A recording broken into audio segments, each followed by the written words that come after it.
সর্বশেষ যে লোকটা জান্নাতে যাবে তাকে আল্লাহ তাআলা জাহান্নামের আগুনে পোড়াতে পোড়াতে ছাই বানিয়ে ফেলবে। আল্লাহ বলবেন, জিব্রাইল যাও একটু দেখো, একটা মাত্র সেজদা দিয়েছে আমাকে, এরকম কাউরে পাওয়া যায় কিনা। খুঁজে খুঁজে কাউরে পাবে না। আল্লাহ বললেন আবার দেখো, খুঁজে খুঁজে একজনকে পাবে, সামান্য ইমানের ছিটে ফোঁটা তার অন্তরে ছিল।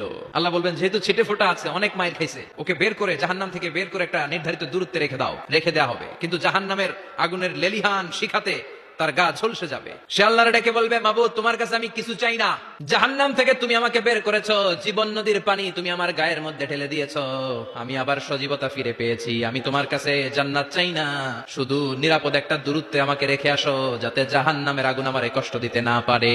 আল্লাহ জিব্রাইলকে বলবেন যাও এমন দূরত্বে রাখো যাতে জাহান্নামের আগুনের কষ্ট না দেয়, রেখে আসা হবে। অনেকদিন সে ওখানে আনন্দে থাকবে, আল্লাহ শুকরিয়া করবে, সে মনে মনে বলবে বেঁচে গিয়েছি আমি। অনেকদিন থাকার পরে মনে মনে ভাববে বাইসা তো গেছি, কিন্তু নতুন করে একটু ট্রাই করে দেখি। আল্লাহ আগেই বলে রাখে আমি কিন্তু জান্নাতে যেতে চাই না। আল্লাহ বলবেন কি চাও? সে বলবে আল্লাহ তোমার জান্নাতটা তুমি কত সুন্দর করে বানিয়েছো, আমি একটা নজর শুধু দেখতে চাই, জান্নাতের দরজার সামনে নিয়ে যদি আমারে বসিয়ে রাখো, দ্যাটস ইনাফ। আল্লাহ বললেন তুই না ওয়াদা করেছিস। সে বলবে আল্লাহ আমারে হতভাগা বানাইয়া তোমার কি লাভ? সুবহানাল্লাহ পড়ে, আমারে তুমি হতভাগা বানিও না। আল্লাহ বলে ঠিক আছে, আবার সিগনেচার কর যে জান্নাতের দরজার সামনে বসিয়ে দিলে আর কিছু চাবি না। সে সিগনেচার করে বলে আমি চাবো না। আল্লাহ বললেন জিব্রাইল বেচারারে ধরে জান্নাতের গেটের সামনে বসায় দে, এবার জান্নাতের গেটের সামনে বসে বসে জান্নাতের সৌন্দর্য দেখা শুরু করবে। সুবহানাল্লাহ।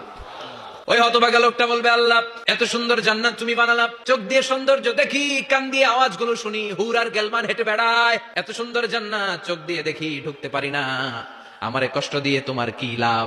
ও আল্লাহ আমারে তুমি মাফ করে দাও, জান্নাতের চিপার মধ্যে এক কর্নারে তুমি একটু আমারে জায়গা করে দাও। আল্লাহ বলবেন ওয়াই হাক ইবনা আদম, তোর ধ্বংস হোক হে আদম জাত, মা আগদারাকা, তোর চেয়ে বড় গাদ্দার আমি আমার সৃষ্টিকুলে কাউরে দেখি নাই, কারণ তুই আমার সাথে চুক্তি করিস আর চুক্তি ভঙ্গ করিস। আল্লাহর রহমতের দরিয়ায় তখন জোশ খেলে যাবে, ওর আকুতি মিনতি চাহনি আল্লাহর রহমতের দরিয়ার মধ্যে জোশ লাগিয়ে দিবে, আল্লাহর দয়া হয়ে যাবে, মায়া হয়ে যাবে।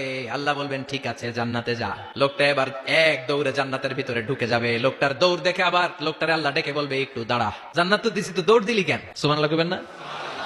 লোকটি বলবে আল্লাহ প্ল্যান তো আমি কম করি নাই, এত চেষ্টার ফলে আমি আসতে পারছি, আবার যদি তুমি বাইর করে দাও, এই জন্য এক দৌড় এমন সিপার মধ্যে লুকাবো যাতে তুমি আমার না দেখো। আবার আল্লাহর রহমতের দরিয়ায় জোশ খেলে যাবে। আল্লাহ কাছে ডাকবে, কাছে আয়, ও গোলাম তোর কি মনে চায় আমারে বল, আজকে তুই চাইতে থাক, আমি দিতে দিতে তোর মনের সব আশা পূরণ করে দেব।